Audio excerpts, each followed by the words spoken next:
அஸ்ஸலாமு அலைக்கும் வரஹ்மத்துல்லாஹி வபரகாத். நேற்று 27ஆம் தேதி தவைகா தலைவர் விஜய் அவர்கள் கரூரை விஜயம் செய்தார். உலகமே அதிர்ந்து போகக்கூடிய துயர நிகழ்வு ஒன்றை நிகழ்த்திவிட்டு தனி வானூர்தியில் தப்பித்து சென்று சென்னையிலே பதுங்கிக் கொண்டார். கரூர் காசா நகரம் போல காட்சியளிக்கிறது. இஸ்ரேல் குண்டு வீசி குழந்தைகளும் பெண்களும் ஆண்களும் முதியவர்களும் கொல்லப்பட்டதை போன்று விஜய் என்ற தவக தலைவர் கரூர் விஜயம் கரூரை காசாவாக மாற்றியிருக்கிறது. கடமை கண்ணியம் கட்டுப்பாடு என்று தன் தொண்டர்களை உருவாக்கிய பேரறிஞர் அண்ணா அவர்களை தொடர்ந்து தமிழகத்தை ஆளுகிற திராவிட இயக்கங்கள் எத்தனையோ மாநாடுகளையும் பேரணிகளையும் வரலாற்று சிறப்புமிக்க பேரணிகளையும் மாநாடுகள் நடத்தியிருக்கிறது, ஊர்வலங்களை நடத்தியிருக்கிறது. எந்த உயிர் பலியும் ஆனது கிடையாது. எத்தகைய நிகழ்ச்சி ஏற்பாட்டிலும் குறைபாடும் கிடையாது. அவைகளுமே வரலாற்று சிறப்பாக அமைந்திருந்தன. சினிமாக்காரர் தனக்கு இருக்கிற ரசிக கூட்டத்தை ஆதாரமாக வைத்து மக்களிடம் இருக்கிற கவர்ச்சி மோகத்தை முதலீடாக மாற்றி அரசியல் களத்திற்கு வந்ததோடு தொடர்ந்து அவர் நடத்திய துவக்க விழா மாநாடு, அறிமுக மாநாடு, பின்னர் மாவட்டங்கள் தோறும் பரப்புரை என்று மக்களை சந்திக்க புறப்பட்ட விஜய் தனது தொண்டர்களுக்கு எந்த உபதேசமும் செய்தது கிடையாது. ஒவ்வொரு மாநாட்டிலும் உயிர் பலி. ஒவ்வொரு மாநாடு முடிந்ததும் ஆயிரக்கணக்கான லட்சக்கணக்கான மதிப்புள்ள சொத்துக்கள் சேதம். மாநாடு நிகழ்கிற இடத்தில் குடிநீர் கிடையாது, இயற்கை உபாதை கழிப்பதற்கு இடவசதி கிடையாது. யாரும் எக்கேடும் கெட்டுப்போ நான் மேடைக்கு வரும்போது ஆயிரக்கணக்கான பக்த கிறுக்கர்கள், ரசிக கிறுக்கர்கள் விசிலடிக்க வேண்டும், கட்சி துண்டுகளை வீசி எறிய வேண்டும். அதை தலையில் கட்டி கொண்டு தலைவன் அங்கே எங்கே நடமாட வேண்டும். ஆண்களும் பெண்களும் விசிலடித்து கூத்தாடுகின்ற காட்சியை ரசித்து பார்த்து அதில் புலகாயுதம் அடைந்த நடிகர் விஜய் இன்னும் தன்னை அரசியல் தலைவராக பரிணாமம் எடுத்துக்கொள்ளவில்லை என்பதற்கு இது மிகப்பெரிய சான்று. கொஞ்சம் கூட குற்ற உணர்வே இல்லாதவர், தன் தொண்டன் தனது ரசிகன் இப்படித்தான் இருக்க வேண்டும் என்று தீர்மானித்து செயல்படக்கூடியவர். அவன் புத்திசாலியாகவோ அறிவாளியாகவோ ஒழுக்கசீலனாக இருந்துவிடக்கூடாது என்பதிலும் அவர் குறியாக இருக்கிறார். அவர் சமீப காலமாக திருச்சியில் ஆரம்பித்த பரப்புரையிலிருந்து எவ்வளோ பெரிய அயோக்கியத்தனத்தை செய்திருக்கிறார் என்றால், திட்டமிட்டு காவல்துறை கொடுத்த விதிமுறைகள் எல்லாம் மீறி நிபந்தனைகள், காவல்துறை இந்த தேதி இத்தனை மணிக்கு இந்த இடத்தில் உங்கள் தலைவர்கள் வர வேண்டும், பரப்புரை முடித்துவிட வேண்டும், நீங்கள் வாகன அணிவகுப்பு கூடாது, நீங்கள் ரோட் ஷோ நடத்தக்கூடாது என்றெல்லாம் அவர்களுக்கு விதிகளை விதித்திட போதும் கொஞ்சம் கூட அதை பொருட்படுத்தாமல் தனக்கு இருக்கிற பெரிய மக்கள் சக்தி இருப்பதாக தன்னை காட்டிக்கொள்வதற்காக திட்டமிட்டே தனது கட்சிக்காரர்களுக்கு, தனது ரசிகர் மன்றங்களுக்கு உத்தரவிட்டு மீடியாக்களை விலைக்கு வாங்கி முழு கவனத்தை, ஒட்டுமொத்த நாட்டின் கவனத்தையும் தன் பக்கம் திருப்புவதற்காக நிகழ்ச்சிகளை நடத்தி வந்தார். வேண்டுமென்றே சாலைகளை முழுமையாக ஆக்கிரமிப்பது, திட்டமிட்டு ஆக்கிரமிப்பது, நிகழ்ச்சி திடலை போய் சேருவதற்கு வேண்டுமென்றே காலதாமதம், மணிக்கணக்காக காலதாமதம் படுத்தி தன் ரசிகர்களையும் நடிகன் என்ற காரணத்தினால் வெறி பிடித்து அலைகிற அப்பாவி பைத்தியக்கார மக்களையும் அவர்களுடைய பலகீனத்தை உணர்ந்து கொண்டு அவர்கள் சினிமா மோகத்தை கணக்கில் எடுத்துக்கொண்டு அதை வைத்து அவர்களை நீண்ட நேரம் காக்க வைத்து நிகழ்ச்சி திடலிலே 1000 பேர் இருக்க வேண்டிய இடத்திலே 5000 பேரை கொண்டு 5000 பேர் 10,000 பேரை திணித்து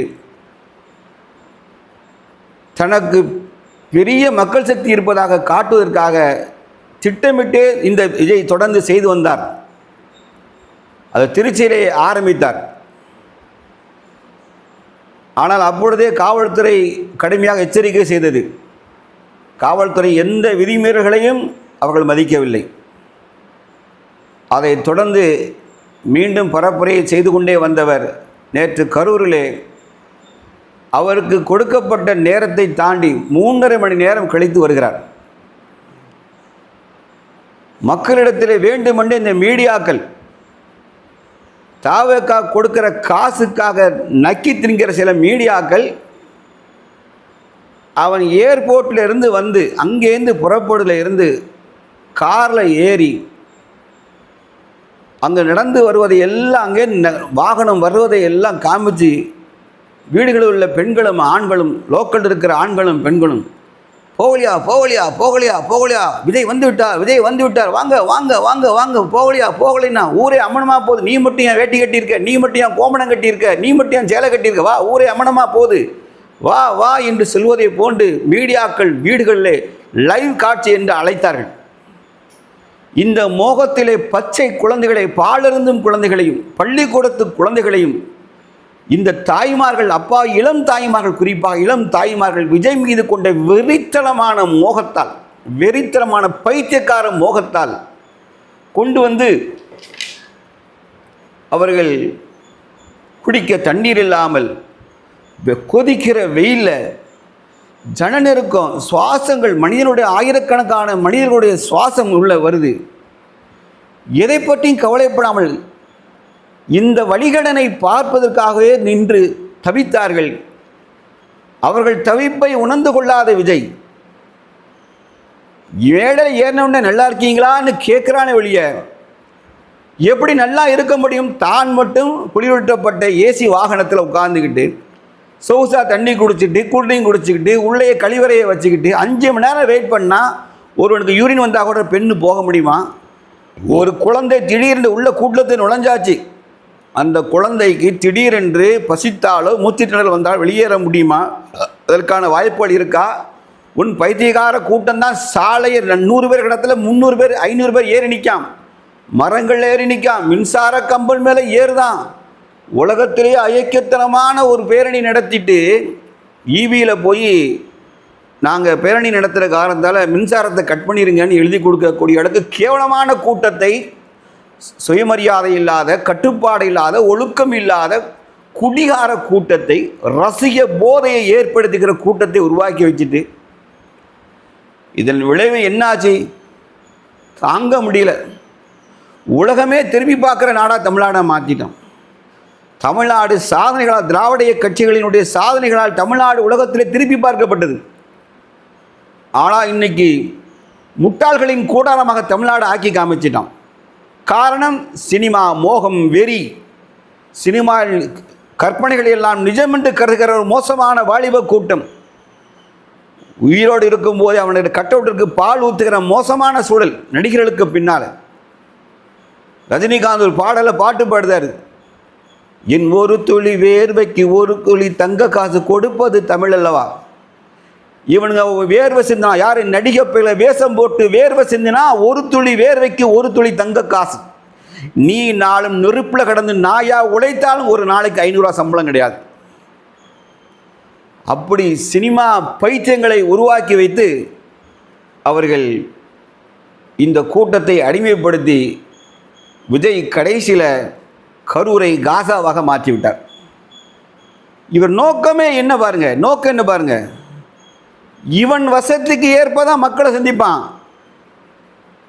சனிக்கிழமை ஏதோ ஒரு திட்டமிட்டு நோக்கம் தெளிவாக சொல்கிறான். குழந்தைகள், பள்ளிக்கூட குழந்தைகள் விஜயை பார்க்க ஆசைப்படும். தான் ஆசைப்பட்டால் தன் அம்மாவை கூட்டிகிட்டு வரும், தான் ஆசைப்பட்டால் தன் தகப்பனை கூட்டிகிட்டு வரும், நண்பனை கூட்டிகிட்டு வந்துடுவான்.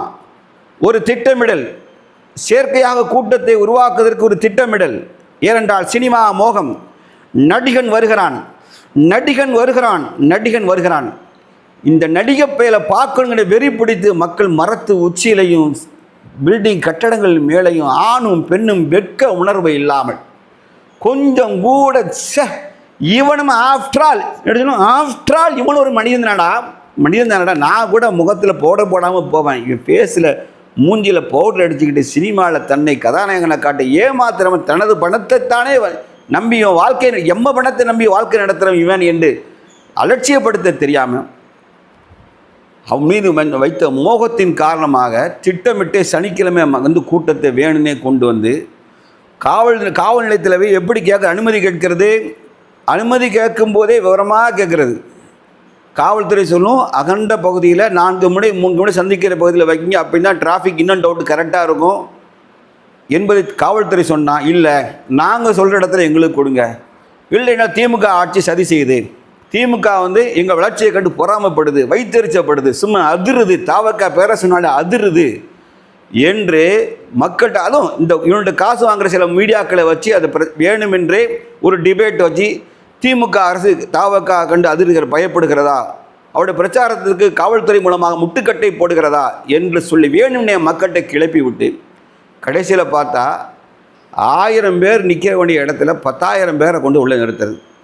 10,000 பேர்னு காவல்துறை அனுமதி வாங்கிட்டு திட்டமிட்டு ஒவ்வொரு சட்டமன்ற தொகுதிக்கும் 5,000 பேர் 30,000 பேரை திட்டமிட்டு கூட்டிகிட்டு வந்திருக்கானுங்க. அப்போது நீங்கள் கூட்டிகிட்டு வந்தேன்னா உனக்கு தெரியும் 30,000 பேர் அசம்பிள் ஆகிற இடம், இந்த இடம் கெப்பாசிட்டி தாங்காது. ஏற்கனவே கடந்த மாநாட்டில் பசியும் பட்டினுமா மயக்கத்தில் நிறைய பெண்கள் விழுந்துட்டாங்க, தூக்கிட்டு போயிருக்காங்க, இது மட்டுமல்லாது நகைகள்லாம் பறிக்கப்பட்டிருக்கு அப்படின்னு இந்த செய்தியெல்லாம் உங்களுக்கு தெரிஞ்ச பிறகும் கூட அயோக்கியர்கள் நீங்கள் எப்படிடா இந்த இடத்துல இந்த பண்ணினீங்க? விஜய் என்ற ஒரு முகத்துக்காக மட்டும் நீங்கள் இன்றைக்கி இழந்திருக்க இழப்பு எவ்வளோ தெரியுமா? தமிழகமே உயிரிழப்பு, பொருளிழப்பு, என்ன நாட்டில் வந்து சட்ட ஒழுங்கு அமைதியை நிலைகுலைந்து போயிருக்கு. எல்லாத்தையும் மேலாக என் தமிழகத்தின் கண்ணியம், கட்டுப்பாடு, சுயமரியாதையே உலகத்தில் கவிழ்ந்து மண்ணோடு மன்னன் ஆக்கிட்டான். மண்ணோட மண்ணனை ஆக்கிட்டு மக்கள் செத்து மடிதான், ஆம்புலன்ஸ் தூக்கிட்டு ஓடுறான். இவன் சேஃபாக கார் எடுத்துட்டு தப்பிச்சு ஓடி போய், சரி விமான நிலையத்துக்கு போனேன்ல, விமான நிலையத்தில் உன்னை பத்திரிகையாளர்கள் தொடர்ந்து உன்னை கேள்வி கேட்டாங்களே, நீ அங்கே சொல்லு, எனக்கு பேச முடியல, மயக்கம் வருது, என் கண்ணு முன்னாடியே நான் நேசித்த மக்கள் வந்து அப்படியே செத்து மடிகிறாங்க, நான் என்னால் அதுக்கு என்ன வார்த்தை சொல்லனே தெரியறதுக்கு மேலே ப்ளீஸ் என்னை கேட்காதீங்க என்று சொல்லியிருந்தா கூட நியாயம் இருக்குது. நீ தப்பிச்ச பிழைச்சேன்னு சார்ட்டர்ட் ஃப்ளைட்டில் தப்பிச்சு ஓடி சென்னைக்கு போய் அங்கேயும் நீ எப்போதும் போகிற வாகன அனுப்பு இல்லாமல் ரகசியமாக காரில் போய் பனையூரில் போய் படுத்துக்கிட்டு என் நெஞ்சு நொறுங்குகிறது, என் தமிழ் மக்களை நான் ரொம்ப நேசிக்கிறேன், தமிழ் மக்கள் நீ நேசிக்கலை, அந்த மக்கள் தான் பைத்தியக்கார பயலாக உன்னை நினச்சிட்டான். இந்த தமிழ்நாடு வந்து கல்வியில் தரத்தில் உயர்ந்துட்டுன்னு அப்பப்போ திராவிட கட்சிகள் வந்து பேசுது. அது எனக்கு இப்போ இல்லைன்னு எனக்கு ப்ரூஃப் ஆகுது. என்னென்னா, இப்படி பைத்தியங்களை உருவாக்கின பிறகு கல்வினா என்னங்க? கல்வினா என்ன? வாட் இஸ் கல்வினா என்ன? நீங்கள் படிக்கிற 8ஆம் வகுப்பு, 10ஆம் வகுப்பு, 12ஆம் வகுப்பு டிகிரி, மாஸ்டர் டிகிரி மட்டும்தான் கல்வியா? உண்மையான கல்வி என்ன? உண்மையான கல்வியை யார் போதிச்சிருக்கணும்? இது சுயமரியாதை இயக்கங்கள் நடத்துகிற ஆட்சி என்றால் இந்த ஒரு ஆண் மகனுக்கு, பெண்ணுக்கோ ஆணுக்கோ பள்ளிக்கூட பருவத்தில் சுயமரியாதை என்ன? ஹூ இஸ் த ஆக்டர், நடிகனா யார், நடிகைனா யார், அவங்க ஒரு ரோல் என்ன? ஏன் கேரளாவில் இது நடக்க மாட்டேங்குது? தமிழ்நாடு சுயமரியாதை பூமி என்றால் எங்கே மட்டும் இது நடக்கு? அப்போ என்ன சுயமரியாதை பூமியை நீங்கள் உருவாக்கிட்டீங்க? இவ்வளோ பைத்தியத்தை உருவாக்கி வச்சுருக்கான். இவருக்கு துணை போகிற மீடியாக்கள் ஆண்டவன்ட்ட பதில் சொல்லணும். மீடியாக்கள் அவன் பனையூர்லேருந்து காரில் ஏறும்போதே கிளம்பியாச்சு, மக்களே வாங்க வாங்க வாங்க வாங்க வாங்க வாங்க. இந்த நியூஸ் 7 சேனலில் மேலே மெயின் நைட்டு இவ்வளோ சம்பவம் நடந்துகிட்ருக்கு. கீழே வந்து லெட்டர்ஸ் போடுவாங்கல்ல, ஸ்க்ரோலிங் போடும்போது விஜய் கரூரில் பேசிய பரப்புரை என்ன அப்படின்னு அதை பிட்டாக போட்டுக்கிட்டு இருக்கான். இங்கே வந்து உயிர்களை தூக்கிட்டு ஓடிட்டு இருக்காங்க மக்களை காப்பாற்றுறதுக்கு. அப்போ எந்த அளவுக்கு விஜய்க்கு விசுவாசமாக சில மீடியாக்கள் செயல்படுது, அந்த மீடியாக்கள் உருவாக்கிய போலியான இந்த செயற்கையான ஈர்ப்பு தான் மக்களை கொண்டு கொலைக்களத்தில் விட்டுட்டு, நான் தெளிவாக தமிழகத்தில் ஒரு காசாவை கண்ணு முன்னாடி பார்க்க என்னால் 12 குழந்தை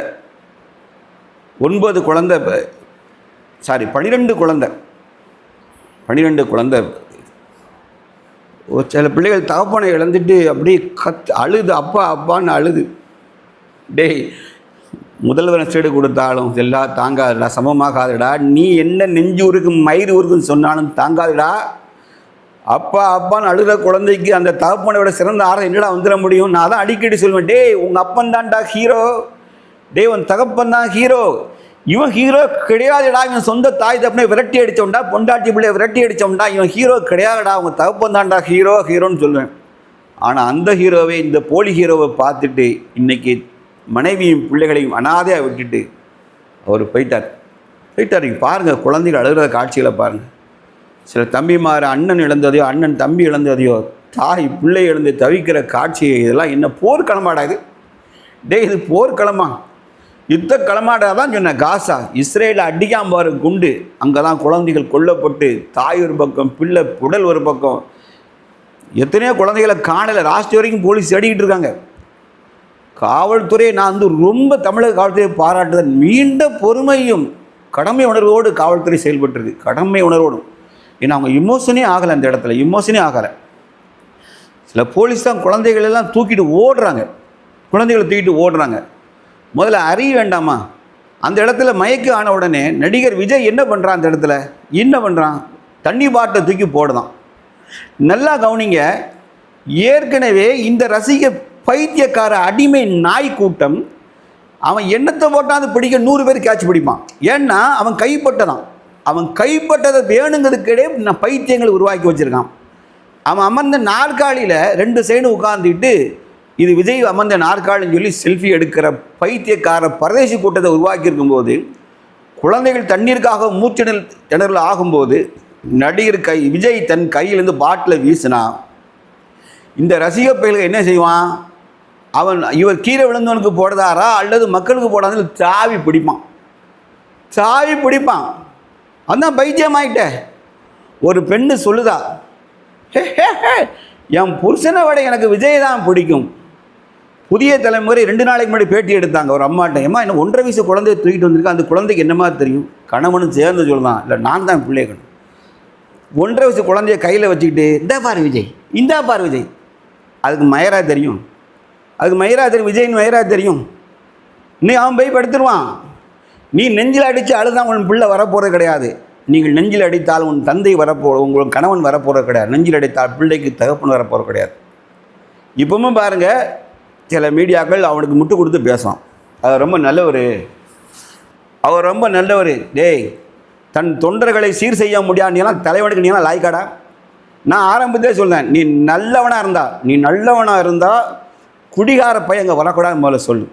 2வது சொல்லு, டேய் நான் நிற்கிற இடத்துல தாய்மார்கள் வர்ற இடம், குழந்தைகள் வர்ற இடம், எவனும் என்னிடந்து 100 மீட்டர் தூரத்தில் எவனும் வரக்கூடாது. நீ உண்மையான என் தொண்டனாக இருந்தால் நீ அதை செய்யணும். என்னைக்கா நீ சொல்லியிருக்கியா? என்னைக்கா அவர் அட்வைஸ் கொடுத்துருக்கியா? நீனே வேணும்னே துக்ளக் படத்தில் சொல்லுவான், அதை செய்யாதே மன்னா, அவனை கல்லால் அடித்து கொள்ளாருன்னா கல்லால் அடித்து கொள்ளுன்னு அர்த்தம். அவனை விடுதலை செய்யுங்கள் அப்படிமா, அப்படின்னா அவனை சிறையில் அடைக்குன்னு அர்த்தம். நீ என்ன செய்கிற? வேணும்னே நான் இங்கேருந்து மதுரையிலேருந்து ஷூட்டிங் போகிறேன், அதனால் என்னை யாரும் பின்தொடரக்கூடாது அப்படின்னா என்ன அர்த்தம்? நான் ஷூட்டிங் போகிறேன், எல்லாம் பின்னாடி வாங்க. நீ இந்த மாதிரி மக்களை மூளையை செலவே செய்து ஒரு ரசிக கூட்டத்தை திட்டமிட்டு பணத்தை செலவழித்து உன் பின்னாடி பெரும் படை இருப்பதாக மக்கள்கிட்ட காமிக்கிறதுக்காக மீடியா விலைக்கு வாங்கி தொடர்ந்து செய்கிறாய். அதன் விளைவு, ஐயோ பச்சை குழந்தை போயிட்டடா. எதிர்கால சந்ததி போயிருச்சு. சில தாய்க்கிடையே ஒத்த பிள்ளைகளையே வயிற்றை தச்சிருக்காடா, ஒரு பிள்ளைக்கு மேலே வேண்டாம் என்று வயிற்றை தச்சு வச்சிருக்கா. அவளுக்கு எப்படா அடுத்த குழந்தை பிறக்கும்? முட்டா பேலை எப்படா குழந்தை பிறக்கும்? நீ தமிழகத்தை முதல்வர் ஆகணுமா? உனக்கு ஆசையா? தமிழகத்தை முதல்வர் ஆகணுமா ஆசையா? எம்ஜிஆர் நீ வாரிசாடா? எம்ஜிஆர் நீ ஒன்னாடா? எம்ஜிஆரை பற்றி உனக்கு என்னடா தெரியும்? அவருக்கு இல்லாத ரசிகராடா? ஒரு தடவை கூட எம்ஜிஆர் மக்களுக்கு தொல்லை கொடுத்து மேடைக்கு வந்ததே கிடையாடா. கலைஞராக இருக்கட்டும், பேரறிஞர் அண்ணாவாக இருக்கட்டும், அவங்க சொற்பொழிவுகளாக கேட்பது ஆயிரக்கணக்கான மக்கள். கலைஞர் அண்ணா பேச்சை கேட்கறதுக்கு காங்கிரஸ்காரனும் அண்ணா திமுகனும் மாட்டு கட்சிக்காரனும் 9,000 பேர் நிற்பான். ஆனால் அந்த தலைவர்கள் மக்களுக்கு தொல்லை கொடுக்காமல், சத்தமில்லாமல், குறிப்பிட்ட நேரத்தில், குறிப்பிட்ட இராணுவம் மாதிரி கன் டயத்தில் பின்னால் கூடி வந்து ஃபுல் சேஃபாக வந்து இறங்கிட்டு மக்களோட மக்களாக பேசிட்டு மக்களுக்கு தொல்லை கொடுக்காமல் கலைந்து சென்று விடுவார். அவர்கள் மக்கள் தலைவர்கள். அவர்கள் மக்கள் தலைவர்கள். நீ யாருன்னா, நீ நடிகன், நீ ரசிக கூட்டத்தின் தலைவன். ரசிக கூட்டத்தின் தலைவன். பெண் பிள்ளைகளை எப்படி இது பெண் பிள்ளைகளை எப்படி உருவாக்கியிருக்க நீ? பெண் பிள்ளைகளை எல்லாம் அவர் தான். அவர் வேறு என்னங்க வேணும்? அவர் தாங்க எங்கள் தெய்வம். என் புருஷனுக்கு மேலே, எங்கள் தவப்பனுக்கு மேலே. அவள் எங்கள் அண்ணா, உங்கள் நொண்ணா, உங்கள் நன்னா உங்கள் வண்டியை எடுத்துகிட்டு பறந்து ஃப்ளைட்டில் போயிட்டு அவர் என்ன செய்வார்? அவர் தாண்டா செஞ்சான், அவன் தாண்டா பொறுப்பேற்கணும். நல்லா கேட்டுக்கோ, தலைவன் யார் தெரியுமா? புகழ் மாலை வந்தாலும் கழுத்தில் வாங்கணும், செருப்படி போட்டாலும் கழுத்தில் வாங்கணும். ரெண்டையும் சமமாக பார்க்குறோம் தான் தலைவன். நீ என்ன செஞ்சுருக்க அந்த இடத்துல? குறைந்தபட்சம் நீ அந்த இடத்துல நின்னா சட்ட ஒழுங்கு பிரச்சனை ஒன்று அடித்து விரட்டிடுவானுங்க மக்கள்.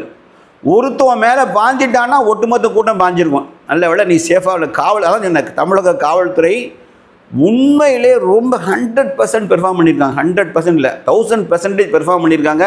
இல்லைன்னா அந்த இடம் வேறு லாண்ட் ஆர்டர் இஷ்யூ ஆகிருக்கும். என்னடா இது? உன் தலைவனை தாண்டா பார்க்க வந்த, ரோட்டில் செருப்பை பார்த்தியாடா? ரோட்டில் 10,000 செருப்பு கிடக்கடா. அட பரதேசி போயிடா. யுத்த களத்துக்காடா வந்தீங்க? யுத்த களத்துக்காக வந்தீங்க நீங்கள்? அவன் தான் உங்கள் ஆட்சியில் ஜனநாயக போர் அப்படிங்கானா. ஜனநாயக போர் யார்? உங்களை வச்சுட்டு குடிகார பயல்க, பெண்களை மதிக்காத உங்கள் ஆண் சொல்லுதான், விஜய் சொல்லுதான். என்ன சொல்லலாம் இருந்தாலே பெண்கள் பாதுகாப்பு இல்லை. என்னடா பெண்களுக்கு பாதுகாப்பு கொடுத்துட்டீங்க? என்னடா பெண்களுக்கு பாதுகாப்பு கொடுத்துட்டீங்க? ஒரு பெண்ணு 4 பொண்ணு செயினை போனதில் அத்துட்டு தூர போட்டான், பிக் பேட் அடிச்சுட்டு ஓடி போயிட்டான். இப்போ பெண்கள் கணவனை இறந்து விதையாக நிற்காங்களே, தாயை இழந்து பிள்ளைகள் நிற்கிற, பிள்ளை இழந்து தாய் நிற்கிறாள, அவளை உனக்கு பெண்ணாக தெரியலையா? இப்போ பெண்கள் பாதுகாப்பு என்னடா நினச்சிக்கிட்டே நீ? தமிழகம் வந்து இந்தியாவிலே நம்பர் 1டா பெண்கள் பாதுகாப்பில். முட்டாப்பையில் காரணம் தெரியுமாட்டா? காவல்துறை பெர்ஃபார்மன்ஸ் மட்டும் இல்லை, இந்த நாட்டில் வந்து ஆட்சியாளர்கள் வந்து சரியான அறிவை போதிச்சிருக்கான். ஆனால் அதெல்லாம் வந்து சினிமா மோகத்தால் எங்கள் பிள்ளைகளை கெடுத்து நாசம் பண்ணி எங்கள் முஸ்லீம் பிள்ளைகளோட தலை தெறிக்க அலையுது. தலை தெறிக்க அத்து போட்டு தலையில் முக்கானை கழட்டி போட்டு வெறி பிடிச்சி அலையுதுங்க. நினச்சாலே தலை சுற்றுது. இதுக்கு தனியாக நான் சப்ஜெக்ட் வச்சுக்கிறேன். அது எங்கள் சமுதாயமாக இருக்கா பேசி, இது பொதுவாக பேசுகிறேன். என் பேச்சில் காரம் காட்ட எல்லாம் இருக்கும். எத்தனை இருந்தாலும் அந்த உயிருக்கு பலிக்கு சமமாக ஆகாது. நான் உனக்கு எதை நன்மை என்று நாடுகிறாயோ பிறருக்கும் நாடவரை முஸ்லீமாக முடியாது அல்லாஹுடைய தூதரை எங்களுக்கு விளக்கம் சொல்லுவாங்க. அதனால் நான் நன்மை நாடுற என் மனசில் நான் வெளிப்படையாக நான் பேசுகிறேன். என் மேலே எந்த விமர்சனம் வந்தாலும் அவன் கத்தியா தவக்கா கட்சிக்காரன் என்ன பண்ணி எனக்கு அது டோன்ட் கேர். நீ எவனா தான் சரிதான், நீ முடிஞ்சால் அந்த 30 உயிரை திருப்பி கொண்டு வாடா.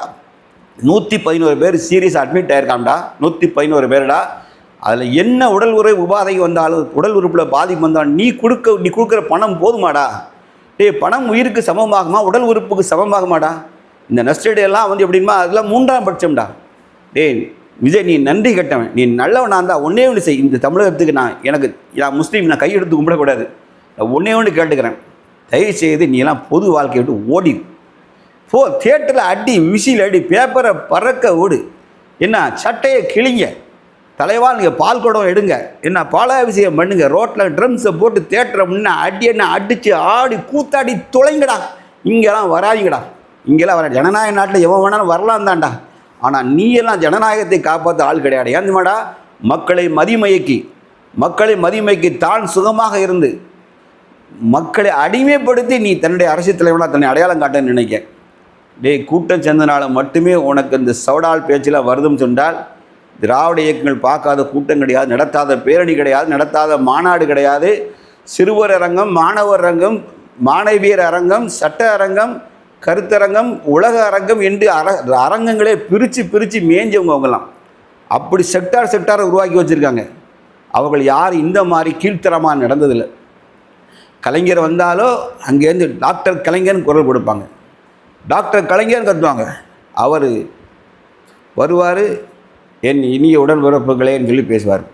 அவ்வளோதான். அந்த இடத்துல சப்ஜெக்டுக்குள்ளே போயிடுவார். அதுக்கப்புறம் இந்த தலையை பிச்சுக்கிட்டு மேடையில் வந்து தாவரதை வைக்கிறது. எம்ஜிஆர் ரூபா என் ரத்தத்தின் ரத்தமான உறவுகளே பாரு, முடிஞ்சது. மக்கள் கொஞ்சம் நேரம் விசிலடி பாடல் போகிறாங்க. அப்புறம் அவங்க சைலண்ட்டாக உட்காந்துரு. ஏன்னா all are the students of the பேரறிஞர் அண்ணா அவர்கள் கட்சியுடைய மோட்டோ என்ன வச்சாருன்னு கேட்டால், கடமை கண்ணியம் கட்டு. உனக்கு என்னடா மோட்டோ இருக்குது? உங்களுக்கு என்னடா இருக்குது? எங்களுக்கு எல்லாம் அண்ணன் தான், எல்லாம் எங்கள் அண்ணன் தான். படிக்க தெரியாது, சொந்தமாக 5 நிமிஷம் பேச தெரியாதவன் நீ வந்து எங்கள் மக்களை கொண்டு குவிச்சிட்டடா. நான் சொல்லுவேன், நீ தான் காரணம். அருணா ஜெகதீஷனுடைய விசாரணை ஆணையத்தை தமிழக அரசு பிறப்பித்திருக்கு, உத்தரவு பிறப்பிச்சிருக்கு. இந்த விசாரணை போர்க்கால அடிப்படையில் இருக்கணும். சும்மா ஜவ்வு போட்டு இழுத்து அடிச்சுட்டு நீங்கள் பேக்டோர் வழியாக விஜய்கிட்ட டீலிங் பண்ணிவிட்டு அவர் பிரச்சாரத்தை ஆஃப் பண்ணிவிட்டு நீங்கள் அரசியல் லாபம் அடையலாம் நினச்சேன்னு நாங்கள் தமிழக மக்கள் விட மாட்டாங்க. அதையும் நான் சொல்கிறேன், இந்த வேலைலாம் நடக்கும். விஜய் அப்படியே ஆஃப் பண்ணி விட்ருங்க. காப்பாற்ற முயற்சி தமிழக அரசு செய்யக்கூடாது. ஏன்னா எதிரியாக உருவாகிட்டு வரான், அதோட என்ன ஆளை விட்டால் போதுங்க, நான் படத்தை தான் திரிசாவோட நடிச்சு டான்ஸை போட்டுட்டு போயிட்டே இருக்கேன், என்னை ஆளை விடுங்கன்னு சொல்லி ஒதுங்க வாய்ப்பு இருக்குது. அவன் போனாலும் சரி தான். இந்த உயிரிழப்புக்கு யார் பொறுப்பு? யார் பொறுப்பு? என்ன மாவட்ட செயலாளர் மட்டும் வழக்கு பதிவு பண்ணினா போதுமா? விசாரணை ஆணையம் வரணும். மரக்காணம் கலவரத்தில் 50 கோடி ரூபாய் நஷ்டஈடு பாமக மேலே விதித்தாங்க, 50 கோடி ரூபா. அதே போல் இந்த விஜயுடைய கரூர் விஜயத்தின் மூலமாக ஏற்பட்ட உயிரிழப்புக்கும் அங்கே நடந்த கலவரத்துக்கும் நஷ்டஈடாக 100 கோடி ரூபாயை தமிழக அரசு இவர்கள் மீது விதிக்கணும். அந்த 100 கோடி ரூபாயை அவன்கிட்ட விஜய்கிட்ட இருந்தே வாங்கி அதை தமிழக அரசே தன் கைப்பட அந்த மக்களுக்கு நஷ்டஈடாக கொடுக்கணும். இந்த நிகழ்ச்சியில் வந்து இந்த விபத்து நிகழ்ச்சியில் வந்து மருத்துவர்களுடைய சேவை ரொம்ப முக்கியமானது. மருத்துவ செவிலியர்கள், அசிஸ்டன்ஸு, அதெல்லாம் நல்ல சமூக ஆர்வலர்கள்லாம் ரொம்ப ஒளி வந்திருக்காங்க. அந்த வேலுசாமிபுரத்தை சேர்ந்த அந்த பகுதி மக்களுக்கு நான் நன்றி செலுத்துகிறேன். அந்த மக்கள் வந்து முழுசாக நின்று அந்த உயிர்களை போராடி 111 பேரை வந்து வெவ்வேறு ஹாஸ்பிட்டல்ஸ் தூக்கிட்டு ஓடிக்கொண்டு காப்பாற்றியிருக்காங்க. அந்த மக்களுக்கெல்லாம் இறைவன் அருள் புரிட்டு நான் கேட்குறேன். மாண்புமிகு தமிழக முதல்வர்கள் வந்து அவருக்கு வயது 74 வயது. அதில் யோசிச்சு பாருங்கள், நம்மளாலேயே சில நேரங்களில் வேலைக்கு போயிட்டு வந்து படுத்தோம்னா நினைக்க முடிய மாட்டேங்குது. நைட்டு நள்ளிரவு வருது, உடனடியாக இம்மிடியேட்டாக அவர் நைட்டே ஃப்ளைட்டு பிடிச்சி வராரு. திருச்சிக்கு வந்து 2:10 அங்கேருந்து அப்படியே நான் ஸ்டாப்பாக கிளம்பி நேராக கரூருக்கு வராரு. கரூருக்கு வந்து உடனடியாக இறந்த உடல்களுக்கு மஞ்சளி செலுத்துகிறாரு, அங்கே அறிவிப்பு செய்கிறாரு. அதை அரசு எந்திரங்களையும் முடுக்கி விடுறாரு. அவருக்கு வயது என்ன, எவ்வளோ மனசு உடல் அலுப்பு இருக்கும். மனசு ஒரு சொல்கிறாரு, நான் இப்போ வந்து பேசினா அது அரசியல் ஆயிரம், பேச விரும்பலை, நாகரிகமாக பேச தெரிஞ்சுக்குங்க. நாகரிகம்னு என்னன்னு சொல்லி விஜய் நீ தெரிஞ்சுக்கிட்ட. நீ எல்லாம் உன் வயசுக்கு நீ எல்லாம் பப்பா, பொலிட்டிக்கலில் பப்பா. நீ அவரை பார்த்து mister uncle Stalin, mister Stalin, டேய் இதெல்லாம் கால கொடுமைன்னு நாங்கள் பேசணும். கால கொடுமை, புரியுதா? எல்லாம் மிஸ்ஸால் அடி வாங்கி வந்து ஆட்கள், புரியுதா? கலைஞர் வந்து ஸ்டாலின் வந்து சிறையில் இருக்கும்போது கேட்குறாரு, எப்படிப்பா இருக்க, என்னையை விட்டுருங்க, என் தொண்டர்கள், உங்கள் தொண்டர்கள், திராவிட முன்னேற்றங்கள் தொண்டர்கள் நல்லா இருக்கணும், அவங்க நல்லா தான் எனக்கு முக்கியம், அவங்க நல்லா இருந்தால் நான் நல்லா இருக்கேன்னு தனக்கு பட்ட அடியை கூட தகம்பட்ட சொல்லாமல் மறைச்சால் தான் யார்? இன்றைக்கு இருக்கிற திமுகவுடைய தலைவர் தமிழக முதல்வர் மு க ஸ்டாலின் அவர்கள். திமுக எங்களுக்கும் பெரிய அப்படிலாம் இருக்கான்னு கிடையாது. நடந்த சொல்லணும். அறிவும் திறமையும் இருந்தால் அந்த அறிவும் திறமையை பாராட்டணும். நிச்சயமாக தமிழக முதல்வர் ரொம்ப ரொம்ப ரொம்ப ஜென்டிலாகவும் நாகரிகமாகவும் அதே நேரத்தில் ரொம்ப சின்சியராகவும் செயல்பட்டுருக்காங்க. அவருக்கு தமிழகத்தின் சார்பாக மனிதநேய மக்கள் முன்னேற்ற சார்பாக நன்றியை செலுத்துகிறேன். தமிழகத்துக்கு இனி இதுபோல் நிகழ்வு நடக்காதுன்னு சொல்லியிருக்கிறாங்க. என்கிட்ட கேட்டால் இந்த மாதிரி நடிகர்கள் விசிட் பண்ணுற இடத்துக்கெல்லாம் வந்து மக்கள் கண்மூடித்தனமாக போகாதீங்க. அரசுமே வந்து பொது வெளிகளில், பொது மைதானங்களில் தான் இவங்களை விடணும், ப்ரைவேட் மைதானங்களில் தான் விடணும். அவங்க வந்து நடத்தக்கூடியவர்களுக்கு வந்து எல்லா ambulance, water facilities, toilet facilities, தீயணைக்கும் படை பொறுப்பு எல்லாமே 100% உறுதி செஞ்ச பிறகு தான் அனுமதி கொடுக்கணும். இல்லைன்னு சொன்னால் தமிழக மக்கள் உயிரிழப்புக்கு அரசு அதிகாரிகள் நீ காரணமாயிருவீங்க. நீங்கள் அவன் அரசியல் பேசுவான், திமுக ஆட்சி வந்து தொல்லை கொடுக்குன்னு சொல்லிடுவாங்கிறதுக்காக பயந்து நீங்கள் என்ன பண்ணுறீங்க? தெருக்களெல்லாம் கொண்டு அனுமதி கொடுத்துருக்கீங்க. கொடுக்காதீங்க. என்ன செஞ்சிருவாங்க? என்ன செய்ய முடியும்? மக்கள் உங்கள் பக்கம், ஆட்சியாளர் பக்கம், காவல்துறை பக்கம், மக்கள் மருத்துவர்கள் பக்கம், மக்கள் அரசு இயந்திரங்கள் பக்கம் நாங்கள் இருக்கிறோம். விஜய்க்கு சரியான முற்றுப்புள்ளி வையுங்கள். விஜய் நல்ல தலைவரும் அல்ல, நல்ல அரசியல்வாதியும் அல்ல, ஒரு போலியான நடிகன். போலியான நடிகன் தான். நெஞ்செல்லாம் வலிக்க தான் செய்யும். ஏன் வலிக்காது? நீ நல்லவனாக இருந்தால் அந்த இடத்துல பேட்டிலையாவது ஏர்போர்ட்டில்னு சொல்லிட்டு போயிருக்கணும். எனக்கு தலை சுற்றுது, மயக்க வருது, என் கண் முன்னாடி என் நெஞ்சில் குடியிருப்பவர்கள்னு சொல்லுவிய, அந்த நெஞ்சில் குடியிருக்கலாம் சரிஞ்சு மடிக்கிறாங்க, ப்ளீஸ் எனக்கு வார்த்தைகள் வரமாட்டோம் சொல்லிட்டு போயிருந்தா கூட எனக்கு ரொம்ப ரொம்ப சரியான வார்த்தை தான் அது. ஆனால் சத்தெல்லாம் தப்பிச்சம் பிழைச்சின்னு ஓடி போயிட்டு அங்கே உட்காந்துக்கிட்டு வழக்கறிஞரை வச்சு நீங்கள் என்ன செய்கிறீங்க, வழக்கறிஞர்களை வச்சு நீங்கள் பேட்டி கொடுக்குறீங்க. தமிழக மக்களே விழித்து கொள்ளுங்கள், தமிழக இளைஞர்களை விழித்துக்கொள். சினிமாக்காரன் முன்னாடி அலையாத பைத்தியம். உனக்கு சுயமரியாதை என்னன்னு முதல்ல படி. சுயமரியாதை என்றால் படி. நான் யார், எனக்குள்ள கண்ணியம் என்ன, மனித படைப்பில் நான் எதில் கீழே, அவனை விட நான் எப்படி கீழே தாழ்ந்துட்டேன், எப்படி ஒரு நடிகன் எனக்கு மாபெரும் தலைவனாக, தலைவனில் வெறி பிடித்த மாபெரும் தலைவனாக. எனக்கு எல்லாமே எங்கள் அண்ணா தான், எல்லாமே எங்கள் அண்ணா தான். என் புருஷனுக்கு மேலே என்னடா என்ன பிள்ளைகளா, பொம்பளை பிள்ளைகளா, வார்த்தைகளாக பேசுனீங்க. தமிழகம் நாகரிகமான சமுதாயம் இல்லையா? இப்படி ஆகிட்டீங்களே. தாய்மார்களே பச்சை பிள்ளைகளை தூக்கி தயவுசெய்து எங்கேயும் போகாதீங்க. ஊரே போது நானும் போகிறேன்னு போய் மாட்டிக்கிட்டீங்களே பிள்ளைகளா, மாட்டிக்கிட்டீங்களே தாய்மார்களே. குழந்தைகள்லாம் எங்கே இப்போ? உங்கள் செல்வங்கள் உங்கள் கையில் இல்லையே. கொஞ்சம் நேரத்தை தகனம் பண்ணிடுவான். இந்த கை வெறுமனே ஆயிரும். இறைவன் தான் உங்களுக்கு பொறுமையை தரணும். ஆக உயிரிழந்த குடும்பத்திற்கு எனது ஆழ்ந்த இரங்கலை தெரிவிக்கிறோம். உங்கள் மனசு அமைதியடைய நாங்கள் இறைவன்கிட்ட பிரார்த்தனை செய்கிறோம். சபதம் எடுங்க, தமிழகமே சபதம் எடுங்கள்.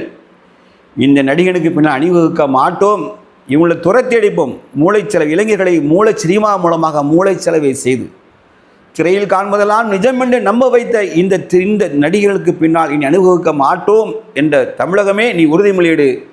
39 உயிர்கள் இழப்பை நீ உண்மையிலேயே எல்லாரும் துக்கம் கொண்டாட உண்மை என்றால் இந்த தவகவுடைய தலைவர் விஜய் தகுதியற்ற என்பதை நீங்கள் நிரூபித்து காமிக்கணும். எனக்கு இதுக்கு மேலே நிறைய பேசணும்னு தோணுது. நீண்ட நேரம் பேசினா இந்த கோவத்தில் வார்த்தைகளை கொட்டிடணும் பயத்தில் என்ன செய்கிறேன், என் உரையை நிறைவு செய்கிறேன். மாண்புமிகு தமிழக முதல்வர்களுக்கும் தமிழக அரசுக்கும் காவல்துறை, மருத்துவத்துறை, மற்ற அமைச்சர்கள் பெருமக்கள், இன்னும் உண்மையாக செயல்பட்ட ஊடகத்துறை நண்பர்கள், சோசியல் மீடியாவில் உமாபதி மாதிரி ஆட்கள்லாம் ஆரம்பத்திலேயே சொல்லிக்கிட்டே இருக்காங்க.